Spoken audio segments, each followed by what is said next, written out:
All right. Good evening, everybody, and welcome to episode 1 of AFC's Sport Talk podcast. Once again, it's almost fast forward 1 year from our Christmas and New Year's podcast just 1 year ago. And obviously, tonight we have probably our biggest panel yet here on our broadcast here. Allow me to introduce our co-hosts here in Mack Baltes, Billy McGee, my cousins Samuel and Elijah Goodell, and Ben Adams. And before we delve into anything, I just wanted to ask everybody how was their Christmas before we start to delve into some big sports talk. It was great. Jolly Christmas. That was pretty good too. So, how about you, Alex? Mine was excellent. So let's go ahead and let's get this started though with this year. So obviously a lot of us haven't met since the 2023 NFL draft. So what I'm going to do right now actually is I'm going to give the floor to Mack Baltes first, and we'll just kind of go probably from Mack to the right to reveal our top 5 sports moments of the 2023 year before we delve into some NFL discussion. So, Mack, you can go first. Sure, yeah. Thanks, Alex. At number 5, I've got, a Cinderella story. I've got the Arizona Diamondbacks and Ketel Marte and his 20-game postseason hit streak. He had never played a postseason game. They got into the postseason, and he hit safely in every single game, 20 straight playoff games. Unfortunately, they ended up on the losing end to the Rangers. Number 4, I've got the historic Adolis Garcia playoff run. He hit 8 homers, had 22 RBIs, scored 11 runs in 15 games, hit .323 batting average, and had 20 hits. And that's even with the time that he missed in the World Series due to an injury. So he really carried them in the Houston series. And then, he was a little bit injured, but still is the most RBIs all time for a player in the postseason. I'll have that at 4. And then at 3, I think it's kind of a cop-out to put championships in the best moments of 2023, but I do have a couple of them. And with number 3, I've got the Kelsey Brothers Super Bowl, which is just crazy within itself. But also Patrick Mahomes, leading the comeback against the Philadelphia Eagles on essentially one ankle. And then at number 2, I've got Nikola Jokic, who led the Denver Nuggets to a title after getting snubbed on what would have been his 3rd MVP in a row. I think he deserved the award over Embiid, but it matters not, as he ended the season with the hardware and Embiid exited rather early. And then lastly, as much as I hate to say it, as much as I don't want to talk about it, I do believe the number 1 sports moment of the year has to be LeBron James breaking the scoring record in the NBA. That record has stood since 1989, 34 years. That's not something that happens every day, and there's a chance that it doesn't get broken again in our lifetimes. So that for sure for me is number 1. And I do think current players have a chance at breaking it, but it's all about longevity. If they're able to stay healthy over a 20-year career, there's always going to be a chance. But not a lot of people are blessed how LeBron has been blessed and what he's been able to do for so long.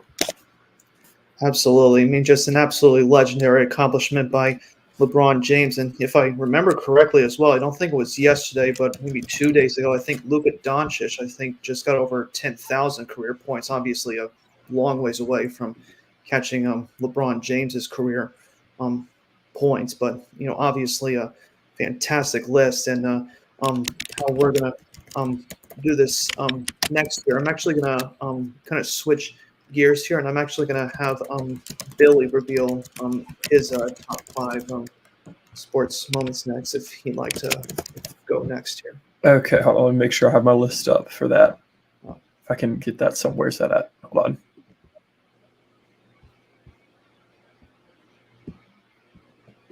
Okay, I got it. Okay, so in number 5, oh, I just lost it. Hold on. Okay, I pulled it back up.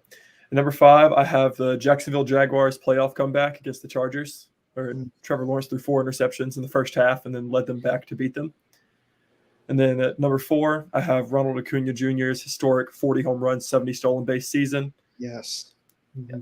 At number 3, I have Florida Atlantic making the Final Four, and then I believe they lost by 3 points to San Diego State. Yes. Mm-hmm. And then number 2, pretty recent one, Jalen Milrose, 4th and whatever it was touchdown to beat Auburn and to pretty much keep them in playoff contention. Mm-hmm. And then number 1, I have Shohei Ohtani striking out Mike Trout to win the World Baseball Classic. That's a great list there. And, kind of just talking about your Braves briefly as well, maybe just really quick. I know my Mets have kind of been at the bottom of the barrel with their signings. Has Atlanta kind of dealt any big free agent signings as of yet? Or? I don't know if we've signed anyone. The only move that is really anything we've done is we traded for Jared Kelenic. Okay. So certainly we'll probably discuss some MLB stuff probably in a little bit here, but let's go ahead and hand this one off next to Sam, Eli, and Ben, whichever one of you wants to go first with your top 5 or top 10 moments. You can go ahead. Start us off, Sam. Well, Alex, I was thinking that we might rotate through a little bit. So I would go then Ben, then Eli, and then we rotate back around. Sure, that's good. Does that work? Perfect. Great. We also approached this a little differently. I think we thought of it more as like the most notable, like the biggest rather than the best moments in sports. Mm-hmm. If that makes sense. Mm-hmm. So I'll just dive right in. So these are like foundational changes in sports throughout 2023. And I'll start with the MLB rule changes, including pitch clock, shortening the base paths, etc. Mm-hmm. And, the MLB was a league that had been known to sort of stand in its way and sort of value legacy and precedent in a way that other leagues didn't. You see leagues like the NFL and the NBA changing all the time. The MLB was often criticized for sort of standing in its own way and having like an aging fan base, but they made some pretty foundational changes to the game. Games are now, regular season games are 24 minutes shorter, postseason games are 28 minutes shorter. And there was more offense too. So ironically, more offense, you would think a longer game, but because the pitch clock, even though there was a half run more per game this year than in previous years, the game still was shorter due to that pitch clock. So and I do think that the MLB is thinking about shortening that pitch clock even more in coming years, but a landmark change in the MLB by not only making the game shorter, but also supplying more offense to ignite potentially a larger and younger audience. Mm-hmm. I'll hand it off to Ben for number 4. All right. Okay, number 4. This is kind of a joint one. I have NIL really making a difference this year for the first year. Like this was the big, you really felt a difference in college football that the effect that NIL had. And then related to that was just the whole Deion craze at the beginning of the season. I think college football is in a great spot right now. It's super fun. Those first 3 weeks where Colorado just took the nation by storm, beat TCU in a shocker of a week 1 game. Oh man. And then, the overtime game against Colorado State, I think that was just, it added an intriguing storyline to the college football season. And I think it's going to be a fun playoffs, and especially with the playoffs expanding next year, just fun time to be involved with college football. And you see kind of the manifestation of NIL when the players on Colorado are like flashing their watches and things like that. And you just see the money pouring into the game, and not only how it affects it from like a player standpoint, potentially changing teams and things like that, but from a marketing standpoint and from a player leverage standpoint, where these players are now able to switch schools whenever they want. And if one school's not giving them enough money, They might just go elsewhere. Mm-hmm. All right, off All to right. Eli for number 3. Number 3, I got Lionel Messi coming to the MLS and kind of changing the scope of American soccer for the foreseeable future. Messi comes, ticket prices soar. Messi is shortly followed by Sergio Busquets, and then most recently, I think yesterday or 2 days ago, Luis Suarez. Luis Suarez, thank you. Hmm. Just announced that he's joining Inter Miami as well. So exciting things there for the MLS, and interesting to see how that league grows in the next few years. Absolutely. Number 2. Sammy, what you got? Number 2, I'll go to. I will go to the most consequential moment in the biggest sport in America. So Ben, good luck following this up. I was actually there. I saw it in person in a Week 1 Monday Night Football game at MetLife Stadium. The savior for the New York Jets trotted out on the field in patriotic fashion on 9/11 with the American flag and proceeded to tear his Achilles on the third play from scrimmage in the game. So when you're thinking about the NFL and the roster that had been built around the star player, Aaron Rodgers, the fanfare that surrounds Aaron Rodgers, and the expectations that surrounded the New York Jets, and how quickly all that turned on a swivel. And I remember before the season thinking, I wonder how the Jets are going to blow this, and I didn't think it would be in the first week of September. But Aaron Rodgers' injury was probably the most consequential moment in American sports in the year 2023. All right. And we're going to finish it up with the number 1 sports moment of the year is the rise of women's basketball. We have the Las Vegas Aces winning back-to-back WNBA championships for the first time in league history. Right. They finished 34-6 and just, really took the nation by storm. It was must-watch TV. Also the newest franchise. And at the same time, Caitlin Clark, back to the NIL, has become the most marketable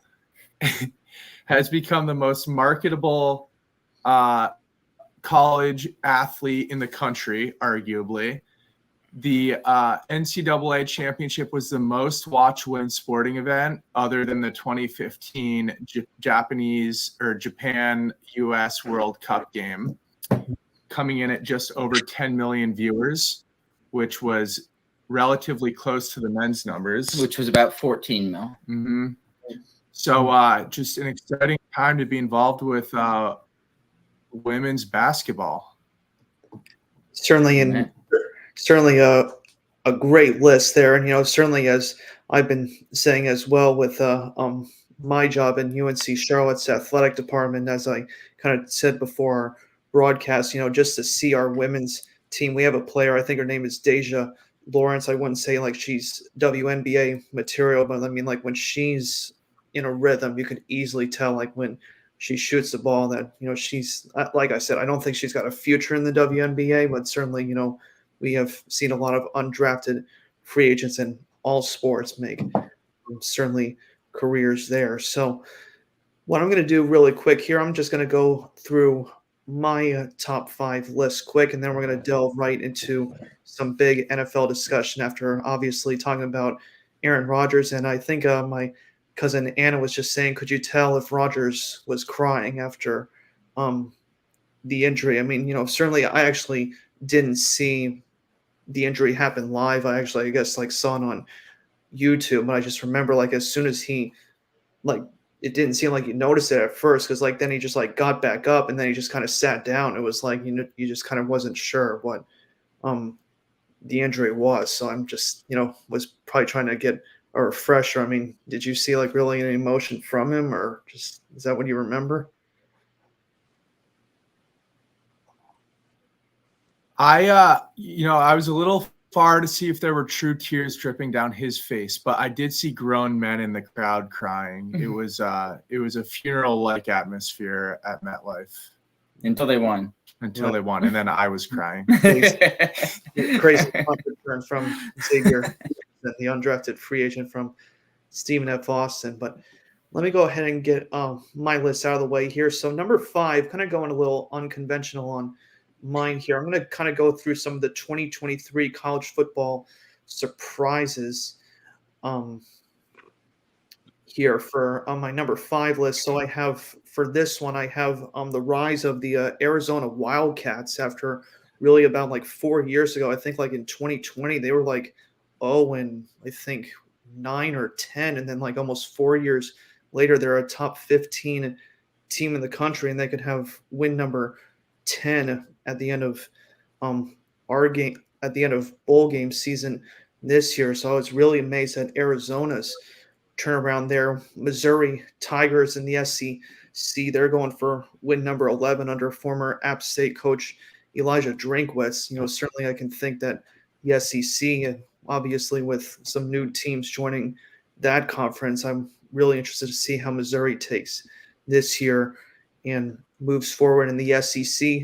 New Mexico State, kind of a out of the world year this year. I think they were like 10-5 this year. It was like their first 10-win season, like since 1960 was the last time New Mexico State's college football program was seen as a legitimate threat. Obviously, they're in Conference USA, but still a great season for New Mexico State. Northwestern, my grandfather's school, finishing 8-5 after that kind of really weird circumstance that happened with Pat Fitzgerald at the start of the year when he was fired with the hazing allegations. I got to give tremendous credit to Northwestern's coaching staff for turning that season around there. I think they're sitting at 8-5 after they beat Utah in their bowl game. And then lastly, in our conference, in the American Athletic, SMU, who's going to be moving to the ACC next year, kind of reaching back to their glory days of the 1980s, I believe. I think they have like the most wins. They're like at 11 wins now, but if they win their next one, it would be like their most wins like since 1983 or 84 in the early 80s, before the death penalty was handed down to SMU following their success in the early 80s there. And then kind of a couple of copycats here as well from, I think, Billy and Max list. NBA, I got to give it to the Denver Nuggets winning their first NBA title with Jokic and basically the other great superstar behind him as well, and Jamal Murray. I mean, both them teaming up for an incredible finals performance for them both. My New York Knicks, even though they're kind of in the middle of the pack right now in the NBA, but won their first playoff series, I think, in 11 years last year. Sacramento, a great story in the NBA as well last year. Great to see them finally breaking their postseason curse since 2005. And then probably just like a little tidbit about the Brooklyn Nets, kind of really just rebounding after basically trading Kyrie and getting rid of Durant last year. Somehow they were able to still make the NBA postseason after all the February drama of trading both Kevin Durant and Kyrie Irving. And then kind of wrapping this up with the last three here. Obviously, we talked about Amadoulis Garcia and the Texas Rangers winning their first World Series title, and obviously the great run by the Arizona Diamondbacks. Miami Marlins, really incredible story for them. Even though I thought my Mets would probably get, one of those playoff spots, but Miami with an 84-78 record, kind of breaking their, postseason stretch for a while. Hopefully they got their right manager and GM combo there. And then finally the Baltimore Orioles winning their first AL East title in about 10 years when they last won it in 2014. And then number two, just kind of a couple of really great March Madness moments from last year. We talked about Florida Atlantic's run to the Final Four, but I also got to give it to number 16th ranked Farley Dickinson beating number 1 Purdue. So as much as UMBC beat Virginia in 2019, only took it 5 years essentially for the next 16 seed to beat the number 1, and then also Princeton, number 15 seeded Princeton's upset over number 2 Arizona last year in March Madness. That was another thrilling upset that I wanted to point out. And then my very last sports moment, I was actually at this game last year with the Charlotte 49ers football team. Their 44-38 overtime loss to Memphis in overtime. I can't believe we blew a game that we essentially had a great lead in the fourth quarter, and we just couldn't really figure out how to put the nail in the coffin. I think Memphis tied the game, and we missed a field goal in overtime, and then Memphis drove it right down the field for the game-winning score. But I was grateful to see us make a Swiss cheese of Memphis's rushing defense last year.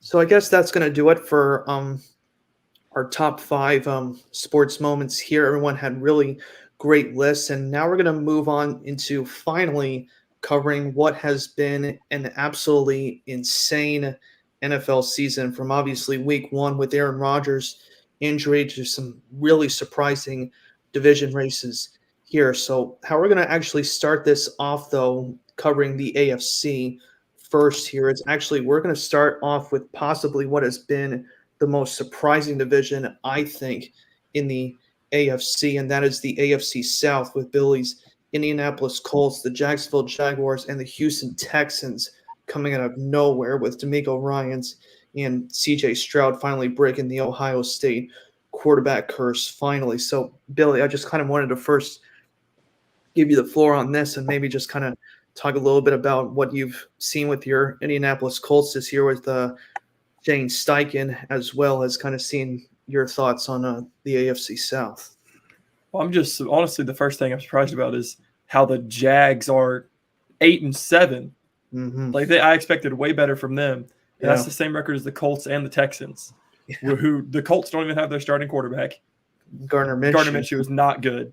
He is holding the team back. His performance against Atlanta on Sunday, I wasted too much time of my life driving down to Atlanta to watch that game and back on Christmas Eve. That was not fun. No. So that was their chance to take the division lead, and they couldn't do it. No. So the division is in the Jags' control based on tiebreakers right now, but they should have already locked it up. 8-7 for a team that won a playoff game last year, and everyone was expecting them to take the next leap because they have Calvin Ridley back this year too. Right. It's just kind of been a disappointment. The Mhm. Colts have been interesting at times. Like you see what they did against Atlanta on Sunday, looked horrible. But they also went out there and they beat the Ravens early in the year. Right. So yeah. they have been in games and won games they probably shouldn't have, and then lost games that they shouldn't have either. Yeah. They only lost to the Browns by 1 point with some questionable calls late in the game. So against good teams, they're putting together close games, and then you go lose 29-10 to the Falcons. Right. And then the Texans, I don't think anybody expected CJ Stroud to be this good immediately. Yeah. So, and I mean, I believe what was his injury? He didn't play last week, I don't think. I think it was like an elbow or something. Was it elbow? Yeah. And then they don't have Tank Dell either, who's out for the year. That's another huge surprise they've gotten.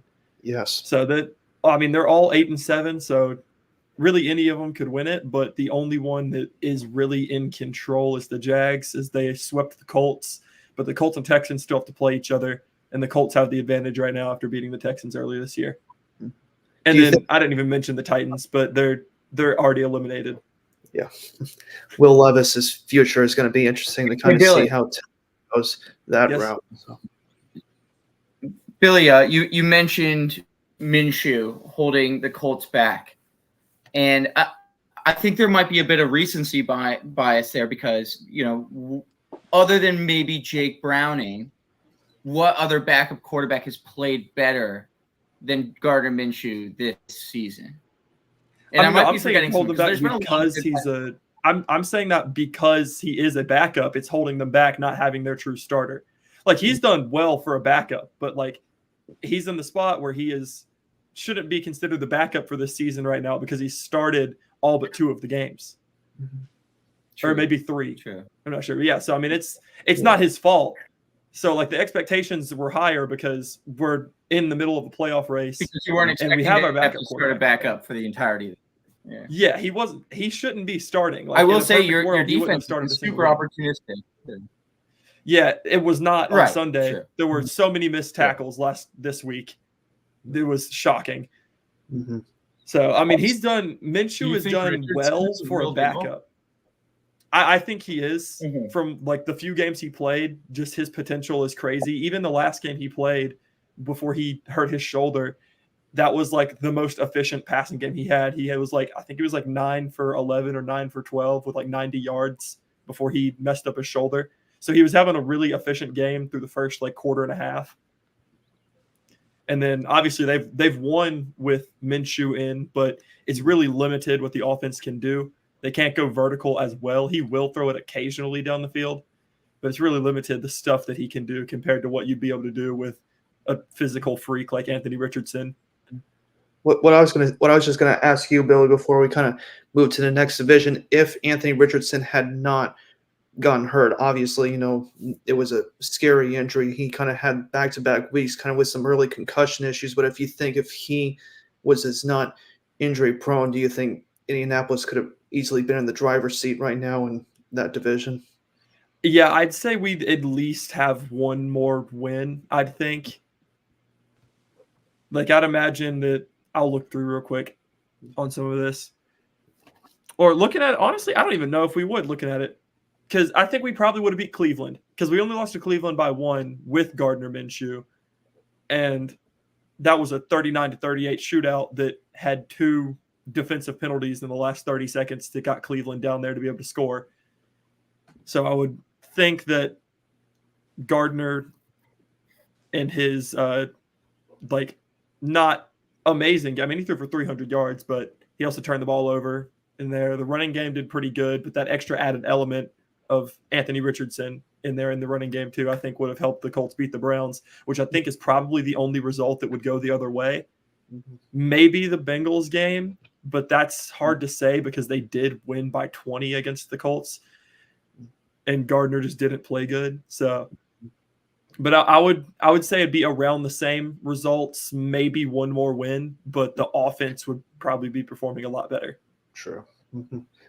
Well, that's great analysis there. And, certainly, as I mentioned as well about C.J. Stroud breaking the Ohio State quarterback curse, but obviously losing both C.J. Stroud and Tank Dell, certainly Houston's going to be a formidable foe. And certainly if it's going to become a 3-team race, certainly we haven't seen the likes of that happen basically like in the entire history of the AFC South. Because you think when Houston came into the conference, when that conference was completely realigned in 2002, you can legitimately make the case that Peyton Manning ran that division for basically 10 years. And then basically since Peyton's left, it's really been open to the highest bidder between all 4 teams. And no one's kind of really had an efficient hold like on this division like over the last 12 years since basically Peyton Manning left. So we'll see kind of what happens going into the postseason and certainly into the offseason with the 2024 NFL draft looming, with all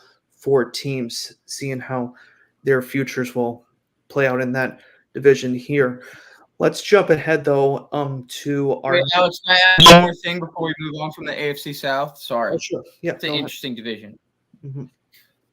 One thing, I'm going to pat myself on the back a little bit because we had this podcast 1 year ago, and I said maybe Trevor Lawrence just isn't that good, and he's a little overhyped. And I feel kind of validated. He's dealing with a couple injuries, but that team, they've got a coach that's proven that he's been able to win. He has good weapons. He has a running back picked in the top first round of the draft. And it seemed like it was all set up from this year. And it seems like it's imploding a little bit. And it seems like a lot of it's his turnover. So I'm going to just pat myself on the back for that. Second thing about the Jaguars no one talks about is they had the number 1 overall pick in 2022. Does anyone even know who that guy's name is? Probably people on this podcast. You guys do. But Trayvon Walker. He's been terrible. He's got 10 sacks in 2 years. His number 1 overall pick. Right. No one talks about how big of a bust he is. You'll hear about, guys going in the top 10 that aren't playing well all the time. Guys like Aaron Maybin was picked number 9 overall by the Bills. People talk about him like a bust all the time. This guy was drafted number 1 overall. 10 sacks through 2 years. He gets every opportunity. He's been healthy. Stinks. No one talks about that. The Jaguars are more of a mess than people realize. It strikes me that they didn't draft Aiden Hutchinson in that draft. I mean, I get like everyone was saying, and that's like, even worse. Was Bryce Young, CJ Stroud thing. It looks worse when you see he was drafted after him. If you were to pair up Sorry. Aiden Hutchinson with Josh Allen in that Jacksonville defense, like those quarterbacks would hate playing against them every year in that division. right. Yeah. Right. All right. Well, But they got the wrong guy, and they.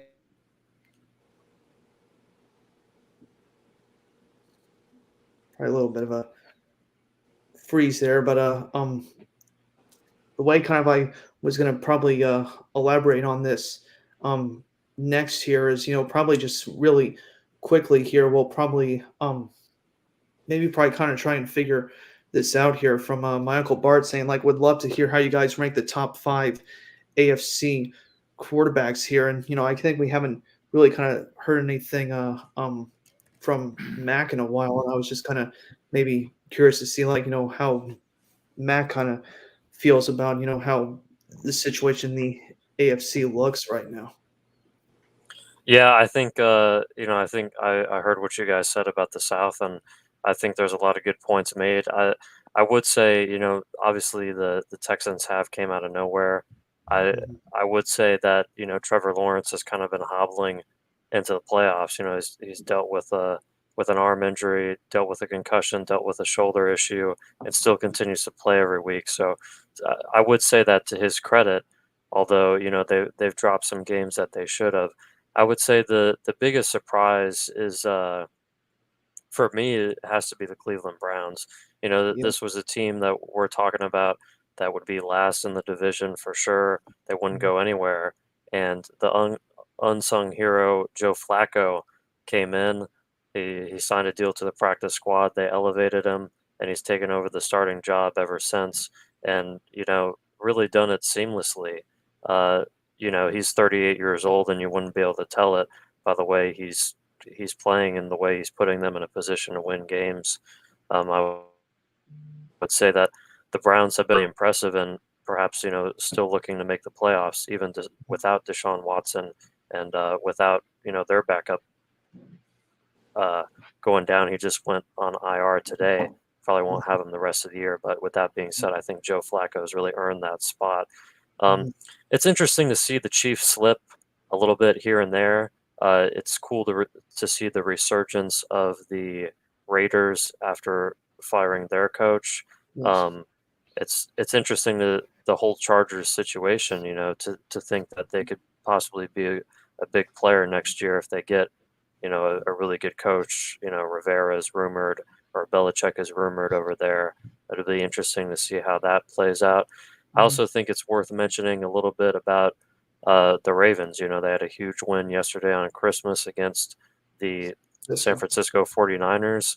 And with Keaton Mitchell going down last week, I do believe in their running game, and they've beaten teams by their ability to run the ball on every single defense. However, I feel without Mark Andrews, their lack of pass catchers may come back to bite them. Zay Flowers has done an amazing job, He's but been fantastic. To the exception of him, with no Mark Andrews, I would say Flowers and Likely have been really the only major pass catchers. And, a great defense will be able to take away some of the run without the explosiveness of Keaton Mitchell, and also be able to deal with the passes to Zay Flowers and Isaiah Likely. So although what the Ravens are doing now is very impressive, I'll definitely be interested to see if they can keep that up in the playoffs. It's certainly Mack, good. Oh no, go ahead. Do you what's your prediction on the Baltimore-Miami game next week? That's a good question. I think it can go either way. If you ask me, Baltimore might lose just because they don't have to win. Miami needs that game much more than Baltimore does, and as we know, it's hard to beat really good teams consistently. The Ravens just beat the 49ers. I wouldn't be surprised if Miami wants it a little bit more and they come out on top to win. I think, that AFC is looking, the AFC East is looking pretty contested here with the Bills kind of finding form late in the season. And that's something that the Chiefs are looking to do is get back to form. But the Bills finding form late in the year, looking to make Week 18 a winner take all game for the division. So it's really important that Miami gets the win, whereas Baltimore, they've all but taken the number 1 seed. So I think they need it less. I do think it could go either way though. Well, I do think the number 1 seed is up for grabs if Miami beats Baltimore. So that is something for Baltimore to play for. I think that would probably lock up that number 1 seed for the win this weekend. Yeah, Miami's the only one that can take it, I think. I think Cleveland technically can in a crazy scenario, but to be completely honest right now, I've been saying this for weeks. Whoever plays Cleveland in the wild card round, just be aware. I mean, Cleveland's got one of the best defenses in the NFL with Myles Garrett and the crew. Just, as Mack was touching on, obviously the Joe Flacco story's been tremendous, but I also just got to commend also their depth as well, because when Nick Chubb went down, I kind of thought their run game would just be dead. But that Jerome Ford they drafted from Auburn, I think 1 or 2 years ago, I mean, he's been a nice find for Cleveland's running game to just kind of keep going as is. So, I mean, whoever faces Cleveland in the wild card round, I think you got major issues with, don't take Cleveland lightly at all. So, Alex, I'm a little biased, but I would challenge you in that by saying, do you think it's more likely that Flacco continues playing at the level he's playing right now, or that he plummets to below average starter, terrible starter range over the next, say he plays 3 weeks, we'll say the last 2 games of the regular season, one playoff game. Right. I would say it is exponentially more likely that he returns to where he was with the Jets. You look at guys that are good for a short amount of time. Jake Browning, I'm not saying he's done, but if you give teams 3-4 weeks to get film on a guy and he's not that physically talented, there aren't many Peyton Mannings in the world that are going to outsmart every defensive coordinator that don't have the physical skills. Jake Browning fell into that trap. I don't know that DeVito was ever that good, but he clearly fell into that trap getting benched this week. You see stories all the time where these guys are good for 2 to 3 weeks. The guys who are actually good are the guys that are good for 15 weeks a year, 14 weeks a year, and people have film on them and they understand how to defend them, and they're still good. That's Patrick Mahomes. That's Lamar. That's Josh. That's Burrow. Those are the guys that are good. A lot of guys can be good, be a flash in the pan.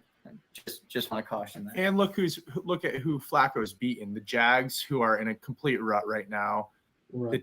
The Bears, Barely. who are not that good. And then the Texans without CJ Stroud. And Tank. Yeah, and Tank. So 3 relatively low opponents. Alex, I'm pretty interested to hear your thoughts on the Taylor Swift effect. I see that comment come in there. What are your thoughts on her impact on the NFL and just in general, her relationship with Travis Kelce? Is this going to be a long-term relationship? Before I get into that, I did want to just ask Sam this one thing, because Uncle Bart did ask this question like just before I think Rachel asked this one here. So Sam, do you stand by that list as your top 5 AFC quarterbacks? I mean, list yours off, and then I'll just kind of give my 2 cents before I answer. I put this in order, but AFC: Burrow, Allen, Mahomes, Lamar, and then I don't have a list in front of me, but this year you probably got to go. You probably got to go to. Yeah. If we're saying this year, I don't think you can include Burrow. If we're saying this year, I don't think you can put Burrow in there. Just give me. I'd probably put Stroud in there instead of Burrow. I think that's completely. Yeah, I would too. I agree. Yeah. I mean, it's unfortunate because he's definitely a top 5 quarterback in the AFC. Yeah, we're talking about how they performed this year. Yeah, I suppose Stroud. The thing about Stroud that I heard, and surprisingly, the number 2 person in this stat is Baker Mayfield. But the number 1 person in this stat is C.J. Stroud, and the stat is that he throws the most air yards in the NFL. He has on average the longest depth of target of any quarterback in the NFL.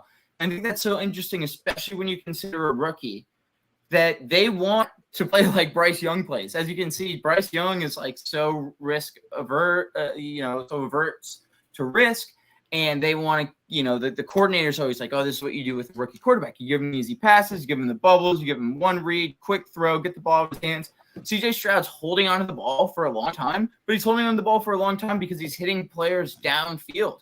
And he's not hitting established wide receivers. D-Hop isn't there anymore. He's hitting rookies, second-year players, Nico, Tank, the Brown, Noah Brown, guys that are not established wide receivers, and he's not taking the easy throws. And surprisingly, Baker, you see that too. Baker's throwing the ball down the field too. But I know we're talking about the AFC. Yeah, how about Baker? What a year he's had. I know. We'll definitely touch on the NFC in just a second. But to answer Ben's question about Taylor Swift here and just kind of the whole drama on the Chiefs this year, what I'll say is this when it comes to Kansas City, of how much I think they've really messed this season up, and it started basically in the offseason. When they got rid of Juju Smith-Schuster, when he went to New England, and basically they're left with Rashee Rice, a draft pick from SMU, who I loved at SMU. I mean, I think he was just one of the more underrated big-name receivers coming out of college football last year. You have him, Kadarius Toney, who I did not like at all on the Giants with his attitude and everything else. And also, obviously Kelsey, is your number 1 target, but look at the other guys like Marquez Valdez-Scantling and just others. It's like, my thing to read was saying, how do you feel giving this to also Matt Nagy, your new offensive coordinator, who didn't do a thing offensively with Grandpa's Chicago Bears for the 4 or 5 years that he was there? I think it's just been a trickle-down effect from Reed to Mahomes to this drama with Kelsey and Swift. I'm not saying it's been a soap opera, but I'm just saying this. I think all their antics aren't really, I would say, getting in the way, but they're not really addressing the bigger issues that lie within. Because with Mahomes, with him going to pressers and just saying, well, we're working on it, we're working on this. I'm just saying to him, call Kadarius Toney out. He's dropped so many passes this year. He's cost you some games. Look him in the face and say, either you walk the plank or you're done. I mean, and obviously, Toney might get over his drop issues eventually, but I don't see anything with that at all. So obviously I'm not saying like it's been a soap opera to kind of make like a political statement. I mean, obviously I want to avoid politics, but I just think all this distraction has really just gotten in the way of Kansas City, as well as their offseason moves have just kind of really thrown a monkey wrench into this whole thing. And people are now starting to finally beat up on a Kansas City team who I've been saying for years, defensively, I have not been impressed with Steve Spagnuolo as their defensive coordinator. I know they got Chris Jones and they got some guys, but that's a beatable defense. And finally, their offense, I've been saying this for years as well. Give Patrick Mahomes a running game. Use Pacheco more. Use Edwards-Helaire. I liked Edwards-Helaire at LSU, but I just don't think they're using him enough either. So I just think it's kind of been a whole organizational fault from the GM on down that's kind of been putting the Kansas City Chiefs in this position they are now. Yeah. Alex, I would almost take a step further back, though, and think about why Kadarius Toney is their number 1 wide receiver right now. Right. And if you think about it, it makes sense. They had Tyrann Mathieu, right? They had Frank Clark. They had Tyreek Hill. They had Kelsey. They had Mahomes. They were an incredible team. And you know what happens when you have an incredible team? You got to pay everybody. That's the problem with being really good. You lose all your coordinators. You lose all your coaching assistants. And you lose all your good players. You can't pay them.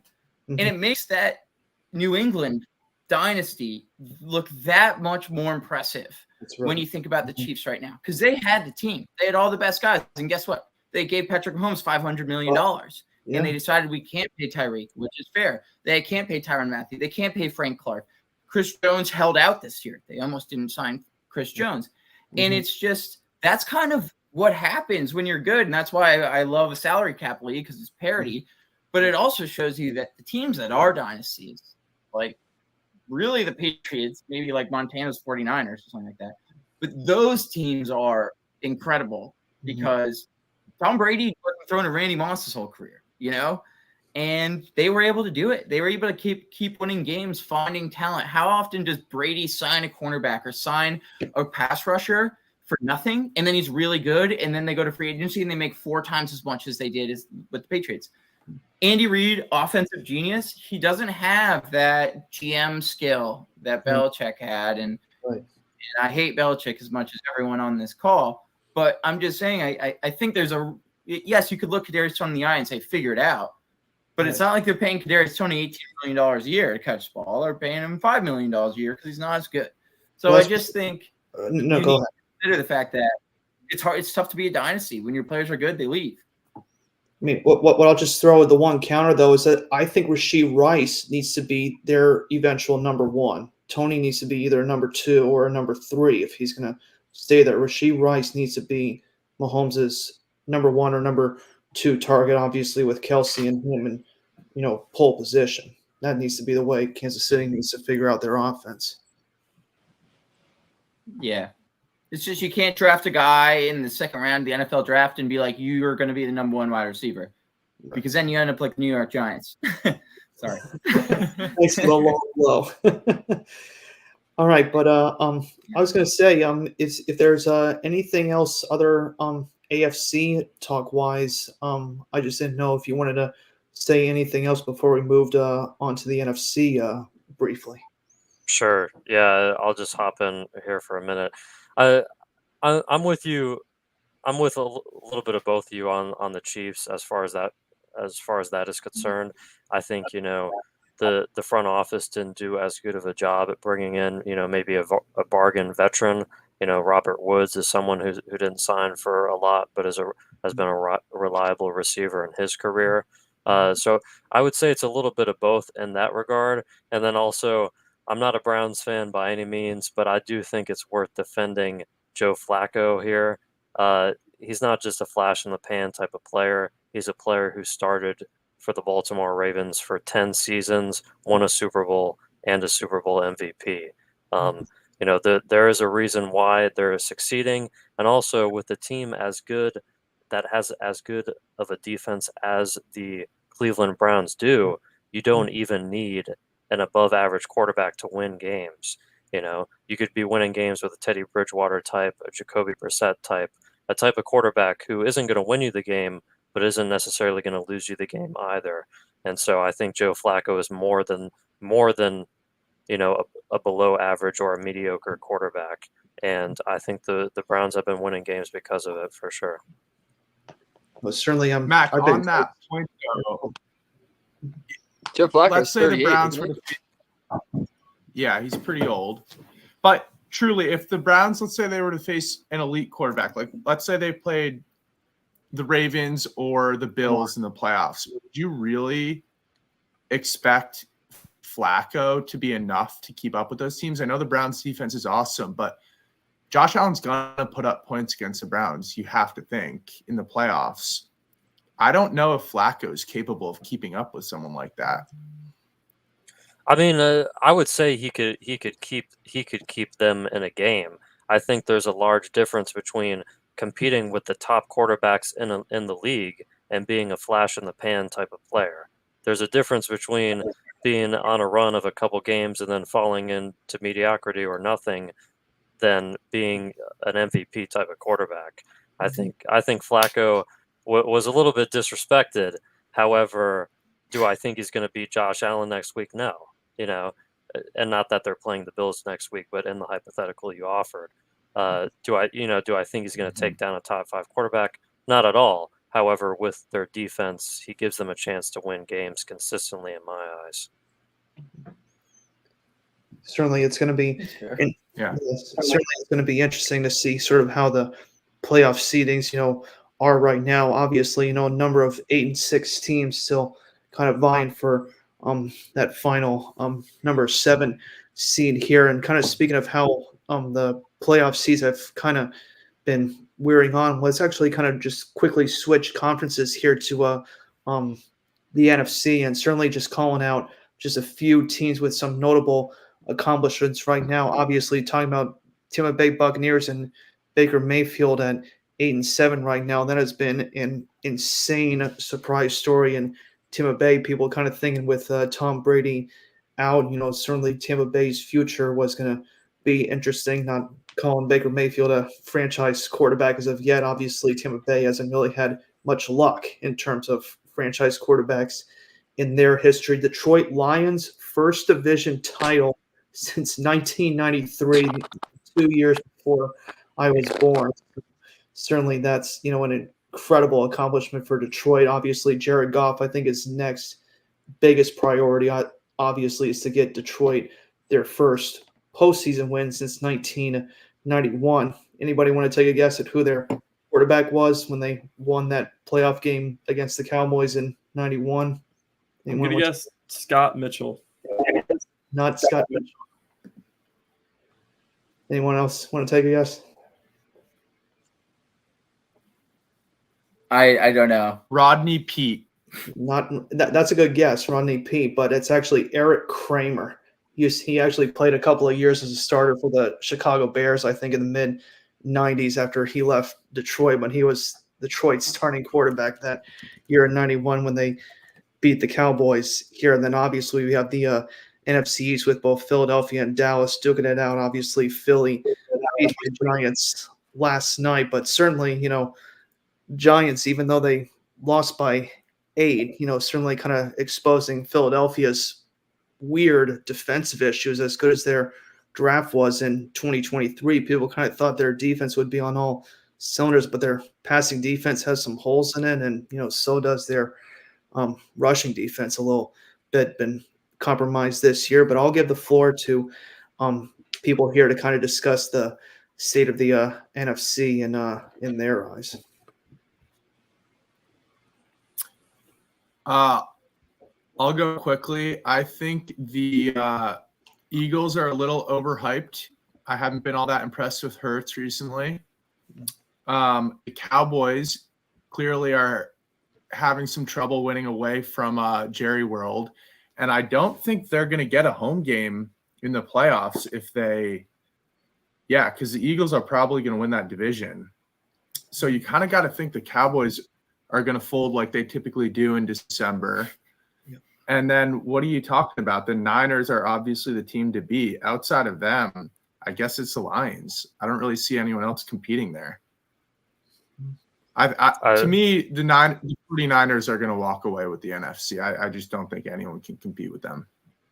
Yeah, I agree with that. Yeah. I definitely say it's a 4-horse race with all those 4 that you mentioned. I'd say there are certainly problems with Philly and Dallas, but who knows? A couple injuries in the playoffs and the first round or two, and all of a sudden you've got a game, whether it's San Fran and Detroit or Philly and San Fran. I think those 4 for sure. I'd be tremendously surprised if anybody else. Yeah, I got a question for the group here, and I'm going to direct it first to Eli, who I want to hear his opinion on this. But to what extent, this is a little preamble here.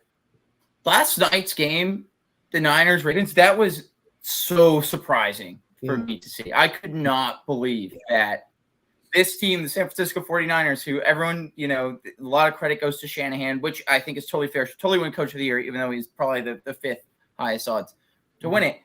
I think that the Purdy thing just takes away from it a little bit, but they're statistically one of the best offenses of all time. And everyone always is talking about the Dolphins right now. But the Niners are statistically better offense than the Dolphins are. They are. And Purdy's having one of the best seasons of all time. And if he doesn't win the MVP, he will have the best season by a player quarterback ever and not win the MVP. And he's probably not going to. But Eli, like to what extent, if you're a Niners fan, are you worried, or is this a fluke 4 turnover game? A couple of them were tipped. Are you not really worried, or is this like, wow, we're not actually any better than those other 3 teams in the 4-horse race that Mack mentioned?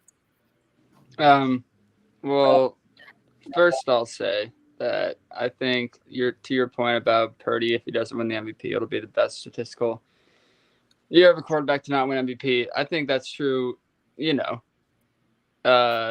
terms of efficiency, DVOA, EPA per play type, deep statistics like that.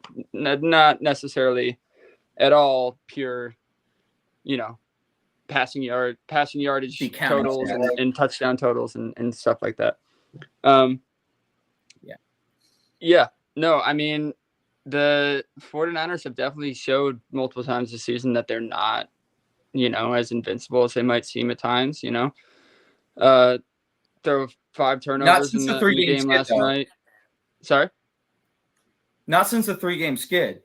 Like, outside of those 3, I think they lost one of the Browns. I can't remember the other 2, but outside of those games, they have looked pretty. And the fact that they were 3 in a row makes it seem like an anomaly, and maybe it wasn't. But because it was consistently 3 games in a row, makes it seem like they were just in a rough stretch and they're completely out of it. I mean, their point differential was like 180 even after the loss. It's crazy. Yep. Anyways, go ahead. No, I'm not trying to discredit the 49ers in any way. I definitely think they're still far and away the team to beat in the NFC. I mean, with the weapons like Purdy has at his disposal, it's kind of hard not to be. So I don't know. I wouldn't necessarily be concerned if I were a 49ers fan, despite last night. It's hard to play perfect football for a full NFL season. And you're going to have games like that. But yeah, no, I don't think I'd be concerned. One thing I did notice during the game last night, and I don't think I'm making this up. I think I heard this. Sounds crazy, so it might be crazy, but I think it's real. I saw that Purdy's yards per attempt on passes thrown behind the line of scrimmage are over 9 yards per attempt this season, which I thought was just unbelievable. Yeah. And contributes to sorry, yeah, right. And I was focusing on that a lot in the past 24 hours or so, and in several discussions I've had about how Josh Allen should be the MVP and not Brock Purdy. But we don't have to go into that. But yeah, those are my thoughts. I'd say for sure the versatility of the 49ers offense is worth mentioning. For some reason, they've struggled against AFC North teams, only 1-3 on the season. All 3 losses coming from the NFC North, the AFC North. Although I will say, although perhaps the 49ers offensive numbers may be better than the Miami Dolphins numbers, I do think it's worth mentioning the strength of schedule that an AFC team plays against. I would say that the Dolphins numbers are just as good, if not better or the Dolphins offense is just as good, if not better than the 49ers. And they also nearly broke the NFL single game scoring record earlier this season. But both of those teams have a ton of versatility in their offense, and perhaps even more versatility do the 49ers have with McCaffrey, who can do a little bit of everything, even throw the ball sometimes. Kittle, and obviously Deebo Samuel, who's a hybrid running back wide receiver.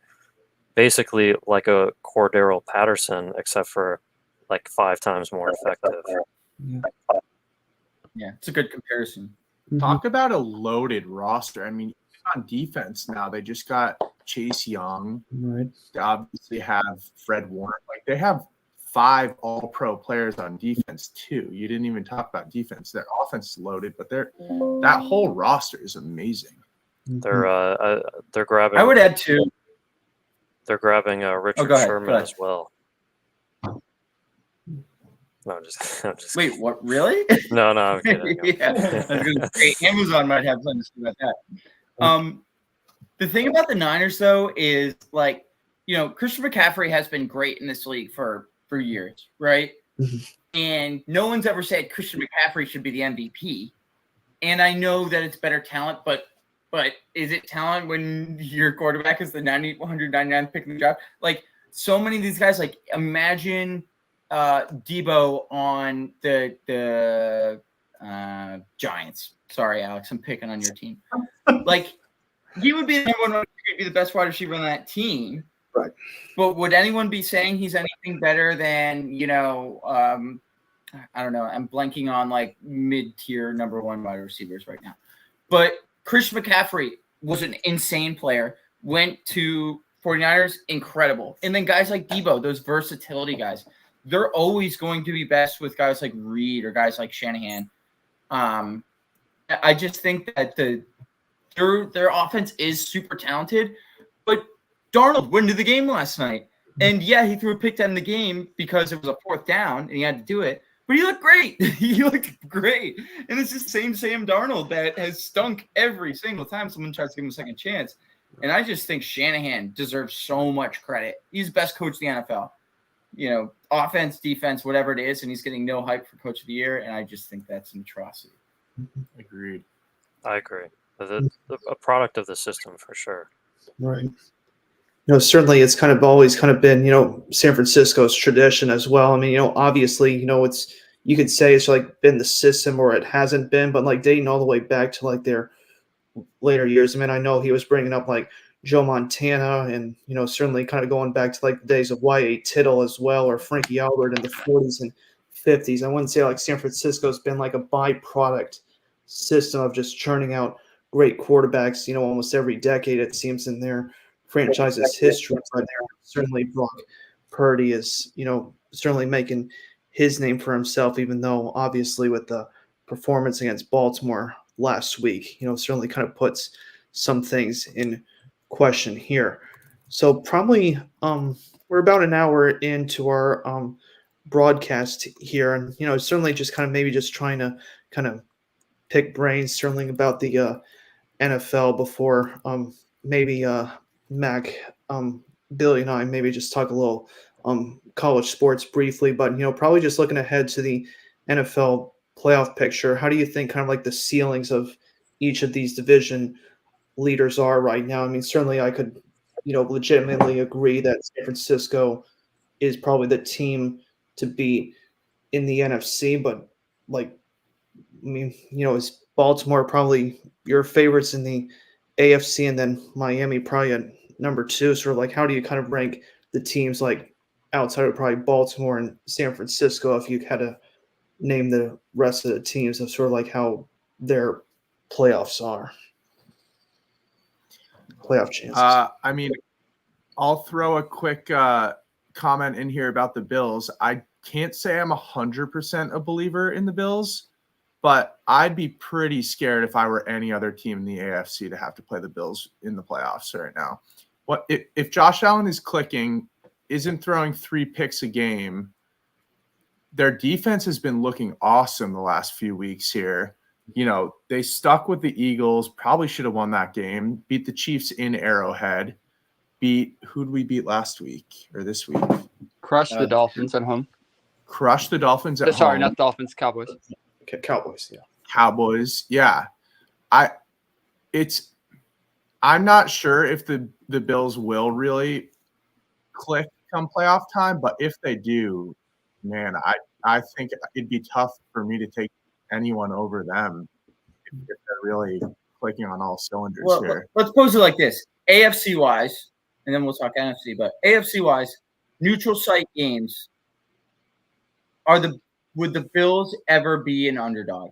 I don't think so. At a neutral site, obviously the only real competition would be Miami and the Ravens.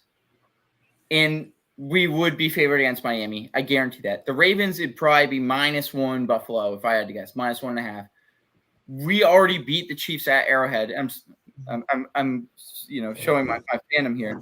But I mean, I think that if you were to bet right now, I think the Bills would be the odds-on AFC. I bet it would be the Ravens just because they have the bye. But if there was every game, thinking game by game, I think the Bills would be favorites in every game in the playoffs that they would. I don't know. That's open for discussion. I mean, I think you could make a case about Miami. I like the Bills a lot. I follow them, quite closely this season. I've got a lot of family in Buffalo, and for me, they've just looked sloppy. And even last week against the Chargers, barely taking care of business. They just really haven't played up to the standard that we expect them to play. And you could say the exact same thing for the Kansas City Chiefs. Now, whether both of those teams, come into form, that remains to be seen. But for sure, I would say the better two teams have been Baltimore and Miami all year. Yeah, the one thing I will say about the Bills is they really come to play in every big game. They whooped the Dolphins, they beat the Cowboys, they beat the Chiefs at Arrowhead. It's pretty clear to me that Josh Allen plays his best in big games, and you don't want to play Josh Allen when he's at his best. I think that the Bills need to play bad to lose. And that sounds like a super trite statement, but if the Bills play, of course, if you play well, you usually win. If you play poorly, you usually lose. But I feel like the Bills are the team in the AFC where it is up to them whether they win or lose. Right. Lamar could play a great game, and the Bills could still win if the Bills play well. So that's kind of the way I'm thinking about the favoring, who's favored and things like that. Because I do think that if the Bills play well, they're the best. They're the best team outside of the 49ers. But to your point, they've been sloppy all year. So why should we think that all of a sudden they're going to put it all together? I think that's a completely fair point too. And put it together for 5 straight weeks at this point. Yeah. I kind of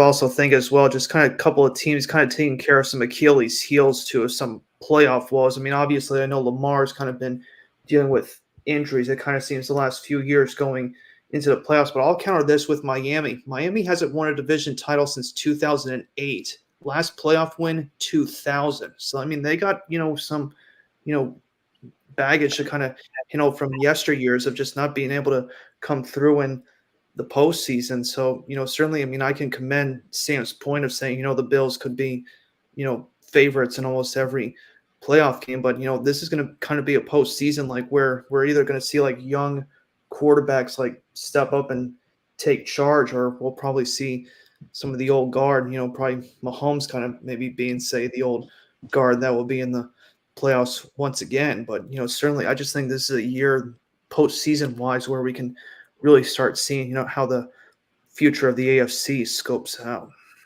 One last thing I would say about the Bills that I think is worth mentioning in their favor, or I mean to their credit, the amount of injuries that they've sustained on the defensive end, it seems like for the past 3 seasons, is absolutely ridiculous. I mean, they can't stay healthy, and it's really unfortunate. I would say, a lot of the woes we talked about and the sloppy play we talked about would be amended had the defense just been even a little bit more healthy. Yeah. Last point on that, and this is something Sam and I were talking about recently. I know McDermott has his faults, and he certainly has his criticisms in close games, but you've kind of got to give it to him. He's pulled a defense together that is missing arguably their 2 best players. Micah Hyde has been out the last couple of weeks. They are still their linebackers are completely no-namers, essentially playing great football. Ed Oliver all of a sudden turning into a star. I think McDermott deserves a bit more credit than he's gotten on the defensive side of the football. And you were talking about how innovative he's been. Yeah. I mean, I do think that McDermott, I think sometimes he's thought of it, and this has turned into a Bills podcast, but I do think sometimes he's thought of as sort of a, he's an ethical coach that gets his guys motivated and ready to play and things like that. But he has been innovative on the defensive end. If you think about the first team to hold Miami in check all year, I've come to realize that football is all about tape. You can realize, once one team figures out somebody, they're figured out. And, not completely figured out, but Miami's not putting up 35 points a game anymore. If you see what they did against the Cowboys last week and last few weeks, they're winning 24-17, normal football games. McDermott was the first one to figure out the McDaniel offense, and Tua held on to the ball for the longest time he has all year against the Bills defense. And Miami's strength is getting the ball out of Tua's hands. Back in 2019, during Lamar's MVP season, the Bills beat the Ravens twice. They were the first team to figure out that Lamar offense, which is totally innovative. It was almost like the Wildcat offense that the Miami had with Ricky Williams back in the day and Ronnie Brown or whatever his name is. And so I do think he doesn't get enough credit for being kind of an innovative in the same way. He's not Andy Reid of defense, but he has a little bit of that quirk to him. The one thing I will say to the Bills' fault, and you brought up the defensive injuries, and I was feeling bad for myself about this for a long time. Bills have been so healthy on offense. They've had the same exact offensive line starters for every week this season. They're the only team in the NFL to do this. The only starter that they've had miss games, and I could be wrong on this, but they had Kincaid miss a couple games and they had Dawson Knox miss a few games. Neither of them are really pivotal players, but we have been very healthy on the offensive side. So yes, McDermott's done a good job with a ragtag defense, and although they were pretty poor in the middle of the season, to be honest, but we have had a lot of offensive luck in terms of health. So I will say that you can't just say that we've been decimated more than anybody else. We kept our quarterback. Not all teams can say that. For sure. Yeah. I would say perhaps part of the reason McDermott might not be as well looked at for his defensive prowess is because of how abysmal the offense was to begin the season. Mm-hmm. I mean, that was absolutely worst case scenario, them having to fire their OC, more than a couple games into the season. They thought it was over, but they've came back for sure. Which didn't make sense as well. I couldn't believe they hired Joe Brady as their offensive coordinator, that former Panthers offensive coordinator. Panthers did nothing offensively with Joe Brady under Matt Rule. I had no idea why they decided to sign him. They like a lot of Panthers guys, as we've seen. But Brady's been awesome. Yeah. Their offenses looked 100 times better with Brady than it did with Dorsey. Dorsey did also beat Miami 47-20. He blew out the Raiders. He blew out the Commanders. He had good moments too, but I think sometimes you just need to make a change, even if you're kind of screwing somebody. Right. All right, I think we're gonna have to sign off here, unfortunately, Alex. But great discussion, everyone. Yep, Appreciate absolutely. you. You guys, Have a good night. Merry Christmas. yep, Merry Christmas. Thanks Have for a having good us on, Alex. Yep, Take care. take care. I think I'm gonna have to leave too. So Okay, yeah. If you want to head out, Billy. Just kind of wanted to just really quick though, wanted to say to your Georgia Bulldogs, hope they beat down hard in their bowl game. They got. Florida State's on their third quarterback now because the guy that replaced Jordan Travis is entering the transfer portal, so he's not playing against us. They got absolutely robbed in the CFP rankings. They got robbed. They just. Yeah, I mean they should easily win because Beck's coming back for next year, and Florida State is starting. I believe it's going to be the same quarterback that they started in the ACC championship game where they looked horrible on offense. So it should be a relatively easy win, like looking at who's available for each team. So I'm excited for that game, even though it doesn't really mean anything. It's the who wants to be here bowl is what it is. Yeah, like neither team wants to be there. So the playoff should be fun though. It should be. Yep. Yeah. I think they made the right decision in terms of the product and leaving Florida State out, but like they should be there. Like you can't go 13-0 and be left out. Like that shouldn't happen. No. Well, anyways, though, I'll reach out to you when I'm thinking of having another podcast, maybe in January or so. But have a great rest of your Christmas and New Year's. Okay. Okay. You too. Thanks. All right. Yeah, I just probably think to probably wrap things up between you and me, Mac here. Certainly we kind of briefly discussed probably the NBA. Briefly, obviously, kind of talking about your Boston Celtics here. If you wanted to maybe just discuss a little NBA, we'll sign off probably about 5-10 minutes if that's okay. Sure. Yeah. The NBA is looking very interesting. I'm kind of excited to see what goes down at the trade deadline. There's a lot of teams. I feel like I said this last season. like the Chicago Bulls, who might offload some stars like Levine or DeRozan. There's teams like the Knicks who are in need of some stars. The Lakers are looking to make some moves. Kyle Kuzma could be on the move in Washington. I'm interested to see how that pans out. And I would say another thing you mentioned earlier, the come up of Sacramento. I'm a Yeah. huge Domantas Sabonis fan. They're I am. amazing to watch. But Yeah. this season, it's been the come up of Anthony Edwards and the Yeah, Minnesota Minnesota. Timberwolves.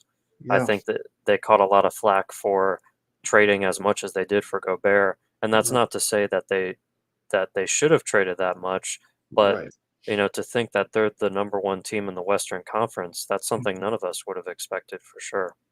And I'll say this as well, kind of still looking at that West as well. Another surprising team. How about Oklahoma City? Number 3. I mean, this team was like in the doldrums for years upon years after basically Russell Westbrook and Kevin Durant left, and they're 9 games over 500 this year. That's been a pretty amazing story, along with the Orlando Magic, too. Orlando Magic kind of starting to figure things with that Paulo Banchero and crew. I mean, obviously, I know Orlando hasn't, been, playoff bound in recent years as much as the Knicks have had, but certainly Orlando trying to go the youth movement with that organization.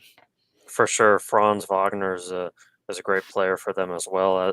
As far as Oklahoma City is concerned, I think honestly the move that was the most pivotal in jumpstarting their rebuild was the trade of Paul George.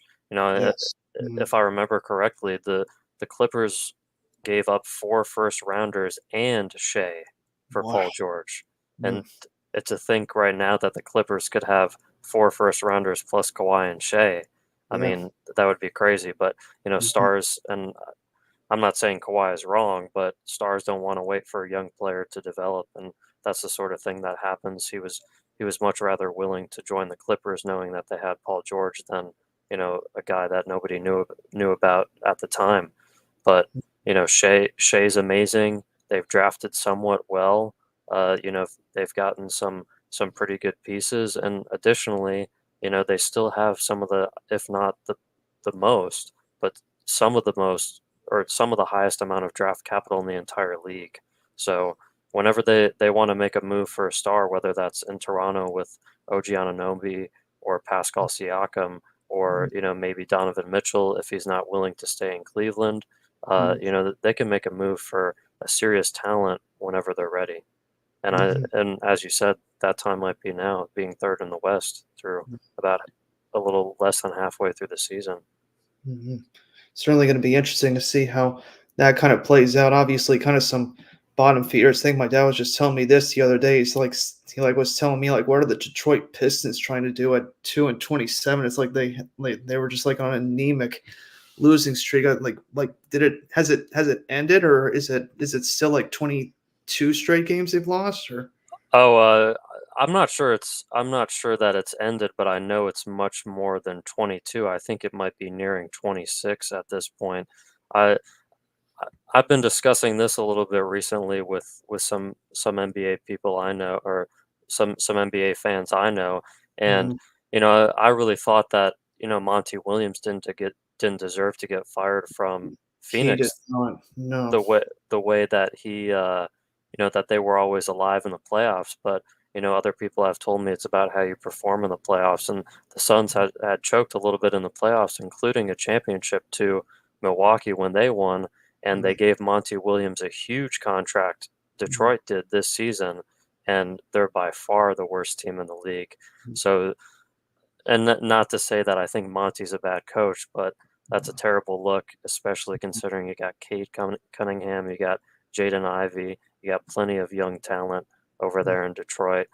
They're likely to move on from Bojan Bogdanovic at the trade deadline to try and get some draft capital back, but that many losses in a row shouldn't happen for any NBA team.